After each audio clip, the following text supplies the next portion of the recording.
Assalamualaikum warahmatullahi wabarakatuh.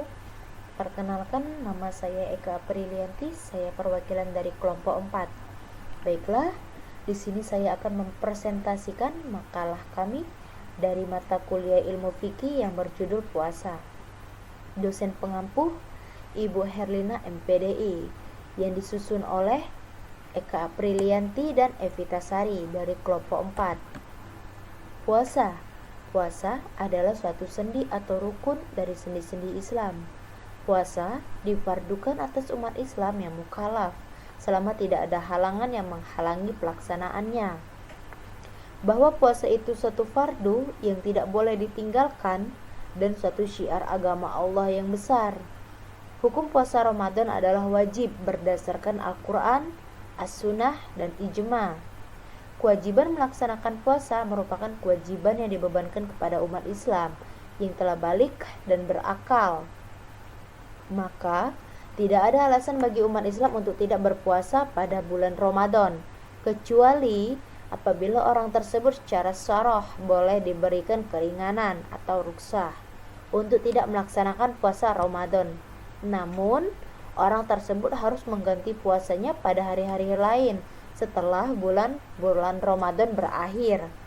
Hal ini berdasarkan firman Allah dalam surah Al-Baqarah ayat 185 yang artinya bulan Ramadan adalah bulan yang di dalamnya diturunkan Al-Quran sebagai petunjuk bagi manusia dan penjelasan-penjelasan mengenai petunjuk itu dan pembeda. Karena itu, barang siapa di antara kamu ada di bulan itu, maka berpuasalah, dan barang siapa sakit atau dalam perjalanan lalu ia berbuka, maka wajiblah baginya berpuasa sebanyak hari yang ditinggalkannya itu pada hari-hari yang lain. Allah menghendaki kemudahan bagimu dan tidak menghendaki kesukaran bagimu. Mengqadha atau mengganti puasa. Seluruh ulama sepakat bahwa orang yang diwajibkan mengqadha atau mengganti hari-hari puasa yang ditinggalkan pada bulan Ramadan, baik karena ada uzur seperti sakit, perjalanan, haid, dan sejenisnya, maupun tanpa ada uzur, misalnya tidak berniat dengan sengaja maupun karena lupa. Ia harus mengqadhanya atau menggantinya pada tahun itu juga. Maksudnya, pada hari-hari antara Ramadan yang ditinggalkan dengan Ramadan yang berikutnya. Dan ia boleh memilih di antara hari-hari tersebut dengan sesukanya, asalkan bukan pada hari-hari yang diharamkan untuk berpuasa. Ia wajib melaksanakan qadha tersebut dengan segera. Menurut mazhab Imam Syafi'i, memandang wajib melaksanakan qadha puasa dengan segera apabila pembatalan puasa di bulan Ramadan itu terjadi tanpa uzur syar'i. Orang yang bisa atau yang mampu melaksanakan qadha pada celah-celah tahun itu juga, maka tidak mengqadhanya. Orang yang menunda qadha puasa sehingga masuk bulan Ramadan yang berikutnya diwajibkan atasnya fidyah sebagai tambahan dari qadha, yaitu memberi makan orang miskin dari tiap hari dari hari-hari yang diqadhanya. Ukurannya adalah memberi makan satu orang miskin sebagai kafarat. Inilah kesepakatan jumhur ulama menurut Imam Maliki, Imam Syafi'i, Hanabila, dan Hanafiyah. Orang yang sanggup untuk mengqadha puasa tetapi dia menunda-nundanya sampai Ramadan berikutnya, maka orang tersebut didenda untuk setiap harinya 1 mud untuk orang miskin. Namun, Imam Syafi'i dan Hanabila berbeda pendapat tentang penggadaan fidyah puasa, sebab penundaan qadha tanpa uzur sesuai dengan jumlah penundaan tahunnya dari qadha puasa yang belum dilaksanakannya. Imam Al-Ghazali berpendapat bahwa fidyah itu bisa mengalami penggandaan dengan bergantinya tahun apabila qadha belum dilaksanakan. Dari pendapat Imam Al-Ghazali di atas, bahwa fidyah itu wajib bagi orang yang menunda qadha puasa tanpa uzur. Apabila puasanya belum diqadha sampai tahun yang kedua dan seterusnya, maka fidyahnya akan menyebabkan penggandaan sesuai dengan jumlah penunda tahunnya. Ibnu Qudamah berpendapat bahwa fidyah itu tidak mengalami penggandaan dengan bergantinya tahun pendapat yang dikemukakan oleh Ibnu Qudamah di atas, bahwa fidyah itu wajib bagi orang yang menunda qada tanpa uzur. Apabila puasanya belum diqada sampai tahun yang kedua dan seterusnya, maka fidyahnya tetap dan tidak menyebabkan penggandaan sesuai dengan jumlah penunda tahunnya. Dengan adanya perbedaan tentang penggandaan ini, maka penulis akan menjadikan suatu kajian ilmiah, yaitu penggandaan fidyah puasa sebab penundaan qada tanpa uzur studi komparatif Imam Al-Ghazali, Syafi'i, dan Ibnu Qudamah Hanabilah. Baiklah, untuk melanjutkan presentasinya, di sini saya akan memberikan kesempatan kepada saudari kita, Evita Sari, yang akan melanjutkan presentasi mengenai waktu haram puasa. Sekian dari saya, terima kasih. Waktu haram puasa, waktu di mana umat Islam dilarang berpuasa. Hikmahnya adalah ketika semua orang bergembira, seseorang itu perlu turut bersama merayakannya. A. Waktu haram berpuasa. 1. Berpuasa pada hari raya Idul Fitri atau Syawal. Berpuasa pada hari raya Idul Adha atau 10 Zulhijjah. Berpuasa pada hari-hari tasyrik, yaitu pada tanggal 11, 12, dan 13 Zulhijjah. Berpuasa pada hari yang diragukan, apakah sudah tanggal 1 Ramadan atau belum. Berpuasa saat diri berhalangan, seperti haid. Selain hari-hari tersebut, ada pula waktu di mana umat Islam dianjurkan untuk tidak berpuasa, yaitu ketika ada kerabat atau teman yang sedang mengadakan pesta syukuran atau pernikahan. Hukum berpuasa pada hari ini bukan haram, melainkan makruh, karena Allah tidak menyukai jika seseorang hanya memikirkan kehidupan akhirat saja, sementara kehidupan sosialnya atau menjaga hubungan dengan kerabat atau masyarakat ditinggalkan.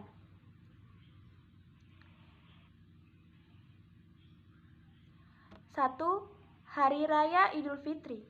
Tanggal 1 Syawal telah ditetapkan sebagai hari raya umat Islam. Hari itu adalah hari kemenangan yang harus dirayakan dengan bergembira. Karena itu, syariat telah mengatur bahwa hari itu tidak diperkenankan seseorang untuk berpuasa sampai pada tingkat haram. Meski tidak ada yang bisa dimakan, paling tidak seharusnya membatalkan puasanya atau tidak berniat untuk puasa. 2. Hari Raya Idul Adha. Hal yang sama juga pada tanggal 10 Zulhijjah sebagai hari raya kedua bagi umat Islam.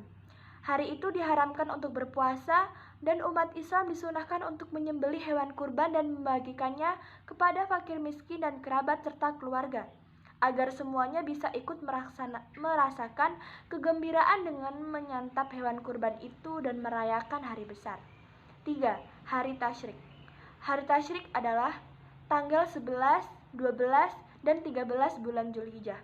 Pada 3 hari itu, umat Islam masih dalam suasana perayaan Hari Raya Idul Adha, sehingga masih diharamkan untuk berpuasa.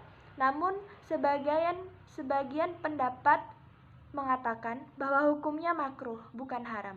Apalagi mengingat masih ada kemungkinan orang tidak mampu membayar dam haji untuk puasa 3 hari selama dalam ibadah haji.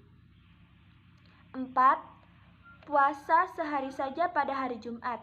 Puasa ini haram hukumnya bila tanpa didahului dengan hari sebelum atau sesudahnya, kecuali ada kaitannya dengan puasa sunnah lainnya, seperti puasa sunnah Nabi Daud, yaitu sehari berpuasa dan sehari tidak. Maka bila jatuh hari Jumat giliran untuk puasa, boleh berpuasa. Sebagian ulama tidak sampai mengharamkannya secara mutlak, namun hanya sampai makruh saja. 5. Puasa pada hari Sya'. Hari Sya' adalah tanggal 30 Sya'ban bila orang-orang ragu tentang awal bulan Ramadan karena hilal atau bulan belum terlihat. Saat itu tidak ada kejelasan apakah sudah masuk bulan Ramadan atau belum. Ketidakjelasan ini disebut Sya', dan secara syar'i umat Islam dilarang berpuasa pada hari itu. Namun ada juga yang berpendapat tidak mengharamkan tapi hanya memakruhkannya saja. 6. Puasa selamanya. Diharamkan bagi seseorang untuk berpuasa terus setiap hari, meski dia sanggup untuk mengerjakannya karena memang tubuhnya kuat. Tapi secara syar'i, puasa seperti itu dilarang oleh Islam. Bagi mereka yang ingin banyak puasa, Rasulullah menyarankan untuk berpuasa seperti puasa Nabi Daud alaihissalam, yaitu sehari puasa dan sehari berbuka. 7. Wanita haid atau nifas. Wanita yang sedang mengalami haid atau nifas diharamkan mengerjakan puasa karena kondisi tubuhnya yang sedang dalam keadaan tidak suci dari hadas besar. Apabila tetap melakukan puasa, maka berdosa hukumnya. Bukan berarti mereka boleh bebas makan dan minum sepuasnya, tetapi harus menjaga kehormatan bulan Ramadan dan kewajiban mengganti pada hari lainnya. 8. Puasa sunnah bagi wanita tanpa izin suaminya. Seorang istri bila akan mengerjakan puasa sunnah, maka harus meminta izin terlebih dahulu kepada suaminya. Bila mendapatkan izin, maka bolehlah dia berpuasa. Sedangkan bila tidak diizinkan tetapi tetap puasa, maka puasanya haram secara syar'i. Dalam kondisi itu, suami berhak untuk memaksanya berbuka puasa, kecuali dia telah mengetahui bahwa suaminya dalam kondisi tidak membutuhkannya. Misalnya ketika suami bepergian atau dalam keadaan ihram, haji atau umroh atau sedang beriktikaf. Sabda Rasulullah, tidak halal bagi wanita untuk berpuasa tanpa izin suaminya, sedangkan suaminya ada di hadapannya. Karena hak suami itu wajib ditunaikan dan merupakan fardu ain bagi istri. Sedangkan puasa itu hukumnya sunnah, kewajiban tidak boleh ditinggalkan untuk mengejar yang sunnah.